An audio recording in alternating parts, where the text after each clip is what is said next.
Hello everybody, it's me, it's Connor. Hope you're all doing well, I guess. Fantastically well would be almost taking the PISS right now, wouldn't it? Leeds lose again. I've just become numb to it. I'm numb to Leeds United losing football games. I'm staggered we are not in the bottom three. Somehow it's coming. We know it's coming.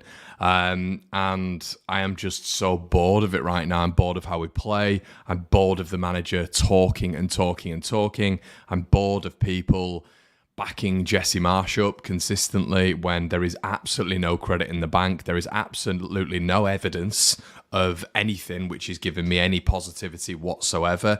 How can you be positive about something which we are experiencing at the minute? It is just, it's almost bone idle to be positive about what we're in right now. We're in 17th place. We are easily one of the worst clubs in the division. One of the worst clubs in the division. I actually would look at Bournemouth and Southampton now in a one-off game where we are right now, and I think, you know, there's definitely a chance that we would lose both of those games. I think we are rudderless. I think we have no tactical plan. There's no philosophy. Someone tell me what the philosophy is, because I don't know what it is. We are the only team who plays central, vertical, narrow football in the Premier League. No other team does it, and it's easy to play against. Our tactic is, you know, we can talk about 8-point plans. We can talk about vertical structures and moving it through the transitions quickly with a passer who's in there, a Mark Rocker-esque type player. But our plan in any single game is to give it to Willie Nonso and hope for the best. No tactical flexibility, fluidity, or anything like that. Zero pragmatism. Player for player. No system changes throughout the game. A manager reacts to Jesse, as Steve Cooper did today. He reacted to what Jesse had done. Brought an extra man on, switched it up tactically. Jesse didn't know what to do. Not a clue. Clearly a very intelligent man. Clearly a very likeable man. But completely out of his depth. Now, if you wanted me to be brutally honest on this recording, I didn't want him here for this season anyway. I thought in the first 12 games that we saw when Bielsa left and he came in, it was just Vibes FC. And Vibes FC did keep us up, but sustainability and long-term planning with Vibes isn't going to work. And I looked at that bench today, you know, and something struck me.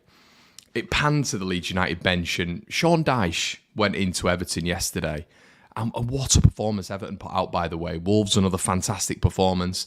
And he banned snoods. He banned snoods, and it might have been other headgear because he wanted the players to take this seriously, go in, you know, every single day in training, give 110%, put everything on the line.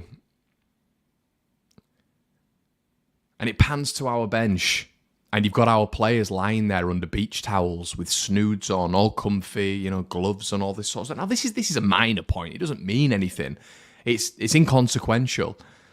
But you've got to look bothered as well. You've got to look like you're up for the fight. I looked at Everton yesterday. It panned to the bench a couple of the times. They're all up in arms. They're all getting behind Dyche. They're all celebrating. It's just placid. The environment is placid. You heard Bamford afterwards saying he doesn't know how they solve it. I'm paraphrasing there, but he doesn't know how they solve what's going on at the minute. Are the players losing faith? Of course they've lost faith. Of course they're losing faith. Maybe not lost, but losing. There'll be conversations going on behind the scenes because they'll be panicking as well at being in 17th place. Now, the squad caliber's got better, of course it has, but the managerial caliber has gone back light years. He couldn't lace Marcelo Bielsa's boots. And listen, we have to talk about Bielsa because Bielsa is the most recent manager. Bielsa is the one who had 15-year-olds on the bench. Marcelo Bielsa is the one who was playing Dan James up front. Marcelo Bielsa is the one that had Tyler Roberts in central attacking midfield and Stuart Dallas in DM next to Forshaw when Calvin was injured 7 times a season. That was the caliber he was working with. Now, from a personal perspective, loads of people asked me about Bielsa in the comment section. I would have still sacked Bielsa. I think that was the right move. 100%. 100%. From my perspective, the right move. I think Bielsa had certain restrictions when it came to players that made it very, very difficult for the board. However, I do feel that we never heard Marcelo Bielsa's side. Was he provided with these resources? I think he was. I do, because I don't think they're that naive. You even saw in the Amazon Prime documentary that they are trying to provide for Bielsa, but he's so meticulous, and I think that was his downfall. His stubbornness and how meticulous he was why it was great, but it was also a big curse to Bielsa. Now, that's by the by, but the reason we mention that is because back then, I loved watching Leeds. I loved it. You know, every game, it was stressful, wasn't it? But in a game like today, under Bielsa, we'd have ran riot like we did against West Brom, like we did against the other promoted teams when we first came up. And you know, with a much worse calibre squad. Now, even at the start, before we'd made transfers in this window, we had a better squad with Jesse Marsch than what we had with Marcelo Bielsa. And now when you look at the points per game to when Bielsa was sacked, it's almost in line with Marsch's points per game right now. And look at the squad Marsch has had. Look at the investment we had in the summer. Okay, we can talk about net spend, but you know, everyone's a net spend genius now. But the players that were added was a full backing of Jesse Marsch. And we lost two of our stars, of course, with Rafinha and Phillips. But, you know, we had adequate replacements, didn't we, in Sinistera and Adams. But we're going nowhere, everyone. We are going nowhere. Called this. I mean, look, I'm not part of the I told you so brigade. I think it's very, very boring. Football opinions can change. Of course they can. I'm not bitter. But for me, this was so obvious. And for me now, if you're still sticking by this guy, you've got a few issues up there, guys. Because the previous coach had credit in the bank. What credit has this guy got? He kept us up, of course he did. Fantastic, great news. Kept us up. Okay, barely, but kept us up. Well done. That's not enough credit in the bank to take us towards the back end of this season and risk it again. And I said with Marcelo Bielsa in November, I said we needed to get rid of him. I said he'll take us down. We stick with Jesse Marsch. Jesse Marsch will take Leeds United down. Nothing's changing. I don't rate him as a coach, to be honest with you. He might turn it round and beat Man United. Highly doubt it. But it's always the same rhetoric. And what did they teach you in school? What did they teach you? Point, explain, evidence. That's what it always was, wasn't it? Now, all I ever hear from Jesse Marsch is a point. I hear him explaining the point, but it's redundant because there's no evidence to back it up. He never provides evidence because we see nothing on the pitch.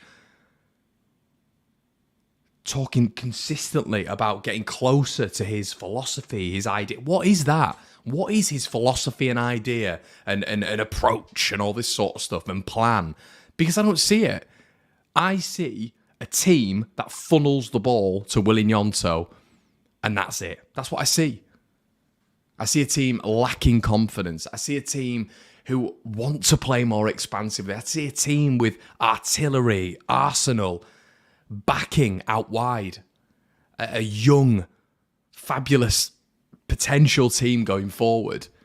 And we're restricted by a narrow, compressed system, which is making some of our better players, even in midfield, look poor, i.e. Marc Roca at points, even though I thought he was good today. But his tactical substitutions as well, just some of them today, and I know this is an overall video and we're talking in generals, but bringing Marc Roca off and putting Weston McKennie on, that makes zero sense. Weston McKennie is not a passer, as you saw today. Marc Roca is a passer of the ball. They complement each other. That's why you need the midfield three. You needed them all on together because they complement each other in different ways. You can't make Weston McKennie the passer of the ball. You want Marc Roca to be the passer of the ball in this system.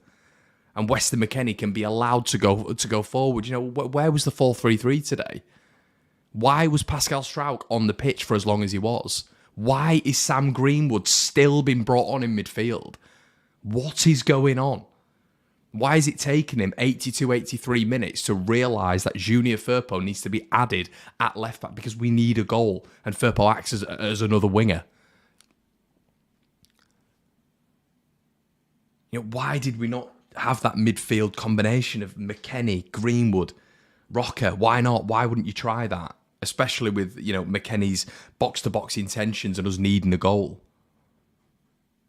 Just terrible. Absolute terrible management. And you can't blame him for the first half, because the first half they were good. Leeds should have scored. We should have been 2 or 3 in front with a better team overall. But Forest are a newly promoted team. They're bang average. And they've beaten us playing under par. They were playing poor today, under par. And they've still managed to beat us and keep a clean sheet. There's no composure at all. And you've got to start blaming the manager for that, because he's got to derive more from his players, which is what he said after the game. But I'm sick of hearing the talk, because he never backs it up. So what's the point? We're 17th. We've been in the bottom 3 form-wise for the last 4 weeks anyway. But people have just got their head in the sand like an ostrich. It's untenable. His position's untenable at the minute, but the board won't sack him because they need this to work. They backed him so much. Alta was talking to him for 42 years beforehand for whatever reason, and they need this to work. But the appointment was not good enough to succeed Marcelo Bielsa to be the successor. We are turgid. We are willing on to FC, and we are going nowhere with this guy in charge. Nowhere. Well, we're going down. Simple. So it's depressing. I'm watching it today, and it's not surprising. We dominated the game at the start, but you knew what was coming. I actually thought it'd be 2. I thought they were just going to counter-attack and score like every other team seems to do against us, and we can't plan against that. You can't sack the entire defence. I thought for large moments today, the defence were good. They were controlling it. I thought Verba was good again. Cooper was being rash at points, but he was all right. Apart from Strauch, I thought Ayling played well. Apart from Strauch, who was hideous, the rest of them were good. It was composed. There was no real issue there. But once again, undone at a set piece. Once again, a lack of concentration, focus. How are we practicing defending set pieces, attacking set pieces? What are we doing in training? It's lifeless at the minute. I thought I'd be seeing a 4-3-3. Didn't see a 4-3-3. Apparently, we're getting closer and closer to this tactical plan. It looks like we are so far away from a tactical plan, it hurts. Any tactical plan, it hurts. He needs to be sacked tonight. He won't be sacked tonight. They'll keep him on. But if he's not sacked tonight, I want to see that corner flag Leeds picture, and I want him gone tomorrow. He needs to be gone. They need to sack him now before it gets too late. Because we brought these players in right now. They need to thrive, of course they do, but there are so many managers out there right now, and people are going to be asking me who. But there are so many managers out there that could get a better response from this crop of players. It's guys, we know what's going to happen. We're going to get trashed by Man United, unfortunately. Listen, some of you won't like this, whatever, but we're going to get trashed by Man United, and if we don't, fantastic. And then we're going to Everton. Oh, you've got Southampton, then Everton. Do you really think we're going to go to Everton and win? We're not. We'll fold. Everton will counter-attack. They'll sit back. They'll hit us on the counter-attack, and they'll hit us on set pieces. It's not difficult. It's not difficult to play against this system. Now, I think the players are good enough, and I do think there's hope towards the end of the season to get out of this mess, but they've got to bin him off. They've got to bin him off right now. Please let me know what you think in the comment section below, everyone. Really interested to hear your thoughts on this. I'm sick to the back teeth of Leeds losing. I'm sick to the back teeth of hearing this guy after games, and I'm sick to the back teeth of not really having any hope when it comes to Leeds anymore on the pitch. It's great we've got all these signings, but what's the point? What is the point if the manager is not going to be able to fit them in and work them well and get the best out of them? That's what a manager's supposed to do. That's why we always reference Bielsa, because he could do that. But this guy, we've got to get rid of him. Please let me know what you think in the comment section below, everyone. Do you disagree? I'm sure there's some of you that will. Please tell me this project, this process, whatever the hell it is. Do we need to sack the entire back line, sack everyone so Jesse gets an entirely new back line, and we all just need to wait? I don't know. Let me know what you think in the comment section below, guys, and I'll see you in a bit.